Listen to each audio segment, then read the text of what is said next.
हरे कृष्णा। राधे राधे आप सभी को। आज मैं आपको बता रही हूँ कि जो राम कृष्ण परमहंस थे, जो कि महाकाली के परम भक्त थे, यहाँ तक कि महाकाली स्वयं आकर उनसे बात किया करती थी। महाकाली स्वयं आकर भोजन उनके साथ करती थी और वह रामकृष्ण परमहंस जो थे वो उनके गोदी में सिर रखकर विश्राम करते थे। वो उनको माँ की तरह ही मानते थे, एकदम जैसे कि अब हम अपनी माँ को मानते हैं। लेकिन जब उनको गले का कैंसर हो गया, जब उनको एक बड़ी बीमारी हो गई गले का कैंसर की, तब वो उस जो बीमारी थी उससे बहुत ज़्यादा परेशान रहने लगे। लेकिन तभी उन्होंने अपनी भक्ति नहीं छोड़ी। तब उनके गले का कैंसर इतना बढ़ गया कि वह ना तो भोजन कर पाते थे, ना ही पानी पी पाते थे, ना ही कुछ निगल पाते थे। उनके गले का कैंसर इतना पीड़ादायक था कि वो बहुत ज़्यादा परेशान और दुखी हो रहे थे। एक दिन स्वामी विवेकानंद ने उनसे कहा कि आपको इतनी पीड़ा हो रही है, आप इतने परेशान हो रहे हैं और आप तो महाकाली के परम भक्त हैं, आप तो महाकाली से स्वयं बातें करते हैं, तो आप उनको क्यों नहीं कह देते हैं कि वह आपकी पीड़ा दूर कर दें, वो आपकी पीड़ा हर लें।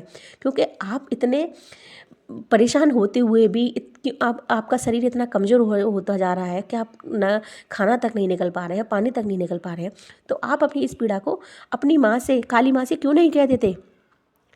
तब रामकृष्ण परमहंस ने कहा, ये रोग जो मुझे हुआ है ये मेरे इस जन्म का नहीं है, ये मेरे किसी पुराने जन्म के पाप का फल है। इस जन्म में मैंने कुछ भी ऐसा नहीं किया कि मुझे इतनी पीड़ा मिल रही है, लेकिन अगर ये मुझे पीड़ा मिल रही है तो ये मेरे ही किसी पाप का कारण है, जिसकी वजह से मैं आज इतना परेशान हूँ या इतनी पीड़ा झेल रहा हूँ। अगर मैं अपनी माँ से इसके लिए विनती करूँगा तो मैं जानता हूँ कि वो इसको ज़रूर ठीक कर देंगी। अगर मुझे इससे मुक्ति मिल भी जाती है तो पता है क्या होगा, मुझे इसे भोगने के लिए दोबारा जन्म लेना पड़ेगा। इस दुनिया में दोबारा आना पड़ेगा और दोबारा इस जन्म और मरण के बंधन में मुझे बंधना पड़ेगा। लेकिन मैं ऐसा नहीं करना चाहता हूँ, मैं दोबारा जन्म नहीं लेना चाहता हूँ। मैं इस जो भी मेरा पाप का फल है वो मैं इस जन्म में भोगना चाहता हूँ, जिससे कि मेरे जो सारे बुरे कर्म हैं वो इसी जन्म में मिट जाएं और यही मेरा आखिरी जन्म हो, जिसके कारण मुझे अगला जन्म ना मिले, मुझे अगले जन्म में इस तरीके का कोई भी परिणाम ना मिले और मुझे भगवत प्राप्ति हो जाए। अच्छा देखिए, इसी तरीके से जब कोई भक्त प्रेमानंद महाराज जी से कहता है कि आप तो राधा रानी के नाम जप के कारण कहते हैं कि सब कुछ संभव है, सब कुछ हो जाएगा, और तब फिर आप अपनी जो आपको किडनी की परेशानी है, किडनी की प्रॉब्लम है, उससे आप क्यों नहीं निजात पा लेते।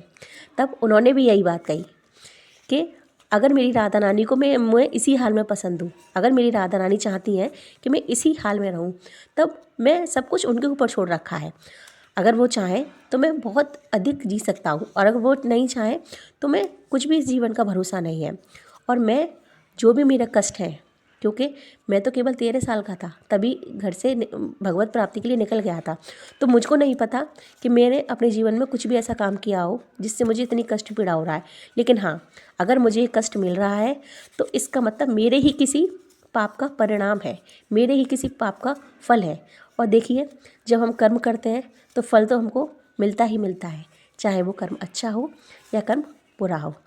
तो इसी प्रकार से अगर हमको किसी तरीके का कोई कष्ट है तो हमको ये भगवान का प्रारब्ध भी मानना चाहिए। इसी तरीके से अगर आपको मेरी वीडियोस अच्छी लगती हों तो मुझे मोटिवेट रखने के लिए मेरे चैनल को लाइक और सब्सक्राइब करिए, जिससे मैं आपके लिए और भी अच्छी अच्छी जानकारी ला सकूं। राधे राधे आप सभी को।